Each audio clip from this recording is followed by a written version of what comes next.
अस्सलाम वालेकुम क्लास।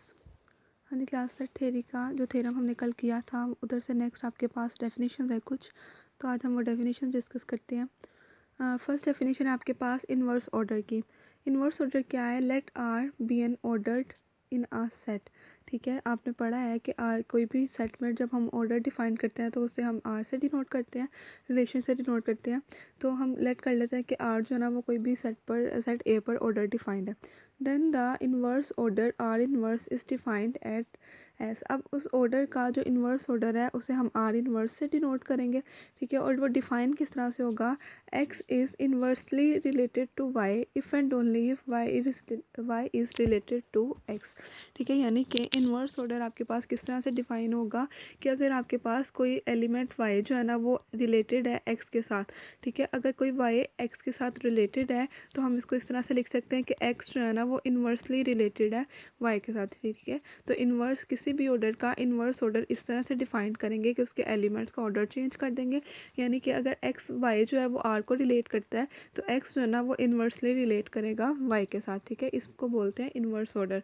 ठीक है, दैट इज़ अगर हम इसको सेट की फॉर्म में डिफाइन करें तो आपके पास आर इन्वर्स में क्या आ जाएगा? एक्स वाई की फॉर्म का ऑर्डर पेयर हो जाएगा where X Y belongs to A and Y is related to X. ठीक है, यानी कि वो वाले ऑर्डर पेयर्स आएंगे जिनमें आपके पास सेकंड वाला पॉइंट फर्स्ट वाले पॉइंट के साथ रिलेट करता है। ठीक है, the inverse relation of a partial or total order set is also a partial or totally ordered.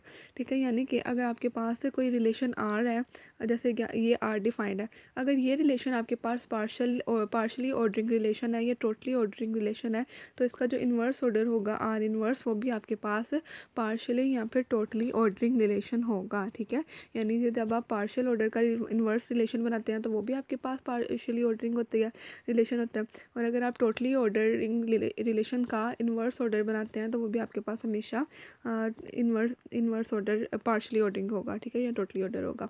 Next आपके पास डेफिनेशन है ऑर्डर्ड सबसेट की। ऑर्डर सबसेट क्या है? Let the system A under proceeding condition, यानी कि एक सेट ए और उसके ऊपर जो रिलेशन डिफाइंड है वो प्रोसीडिंग का रिलेशन डिफाइंड है।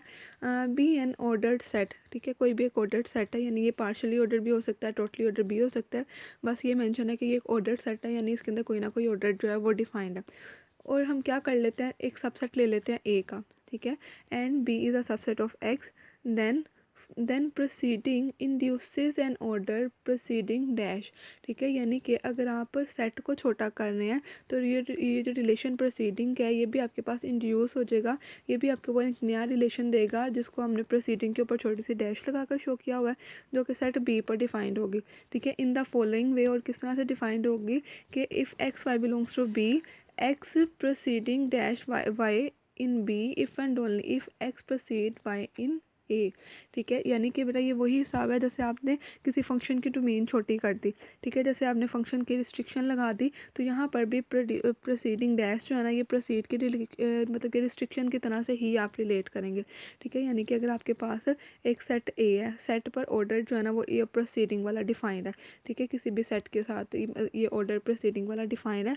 अब आपने क्या किया, इस सेट का सेट बी छोटा डोमेन कर ली और इस बी पर जो है ना वो अब आपके पास जो रिलेशन इंड्यूस हो जाएगा, जो छोटा हो जाएगा वो प्रोसीडिंग डैश होगा। और कोई भी बी के दो एलिमेंट्स आपस में उनके दरमियान ये वाला रिलेशन पाया जा रहा होगा इफ़ एंड ओनली इफ़ उनके दरमियान ए के अंदर उनके दरमियान ये वाला रिलेशन पाया जा रहा हो।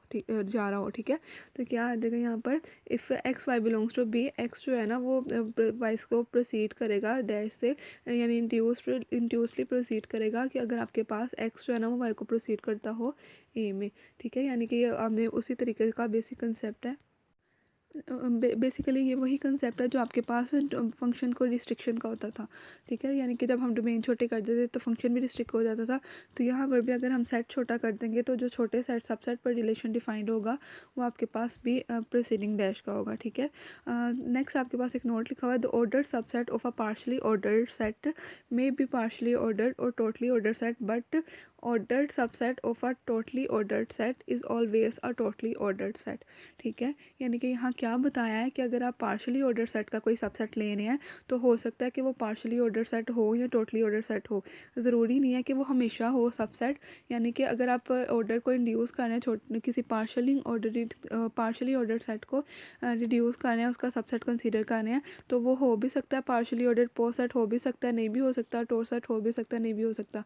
लेकिन जब आप हमेशा टोटली ऑर्डर सेट का कोई सबसेट लेंगे तो वो हमेशा टोटली ऑर्डर सेट ही होगा। ठीक है, यानी पार्शली ऑर्डरिंग के लिए ज़रूरी नहीं है कि उसका सबसेट भी पार्शली ऑर्डर हो, लेकिन टोटली ऑर्डर सेट के लिए ज़रूरी है, ये चीज़ हमेशा होल्ड करेगी कि अगर कोई सेट टोटली ऑर्डर सेट है तो उसका जो सबसेट है वो भी हमेशा टोटली ऑर्डर सेट होगा। ठीक है, also the subset of an order set may be an order set. तो इसने हमसे कहा है कि अगर कोई ऑर्डर सेट है तो उसका सबसेट ऑर्डर सेट हो भी सकता है और नहीं भी हो सकता। ठीक हो गया।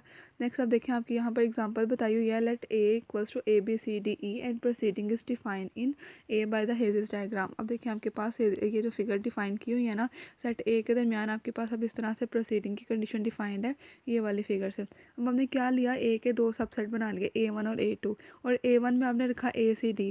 ठीक है, ACD में अब आपके पास ए जो रिलेशन यहाँ पर पाया जा रहा है ना, वही अब यहाँ पर A1 पे डिफाइंड होगा। यानी अब ए में देखें आप, ए की हेजिस डायग्राम में देखें ACD में के क्या रिलेशन पाया जा रहा है, ए डी सी से रिलेटेड है और सी ए से रिलेटेड है, यानी डी सी को प्रोसीड करता है और सी ए को प्रोसीड करता है। इसी तरीके से जब हम A2 लेंगे, बी सी ई ले लेते हैं, अगर A2 हम बी सी ई ले लेते हैं, बी सी और ई, अब देखिए सी और ई तो आपस में रिलेटेड है लेकिन बी इन दोनों के साथ रिलेटेड नहीं है, तो वो सेकंड वाला सबसेट ये आ जाएगा। ठीक है, A1 इज़ टोटली ऑर्डर। अब यहाँ पर जो हमने पहला सबसेट A1 लिया ये तो टोटली ऑर्डर है, लेकिन A2 में टोटली ऑर्डरिंग की कंडीशन होल्ड नहीं कर रही, क्योंकि बी जो है ना वो कंपेरेबल नहीं है, बी और सी कंपेरेबल नहीं है, बी और ई कंपेरेबल नहीं है। ठीक है, तो इसलिए वो ये उस चीज़ की एग्जांपल है कि अगर आप एक सेट जो है वो आपके पास ऑर्डर सेट हो तो ज़रूरी नहीं है उसका सबसेट जो है वो भी एक ऑर्डर सेट हो हमेशा। ठीक है, लेकिन अगर ये टोटली ऑर्डर सेट होता तो ये दोनों सबसेट, इसके सारे सबसेट जो हैं वो भी हमेशा टोटली ऑर्डर सेट ही होते।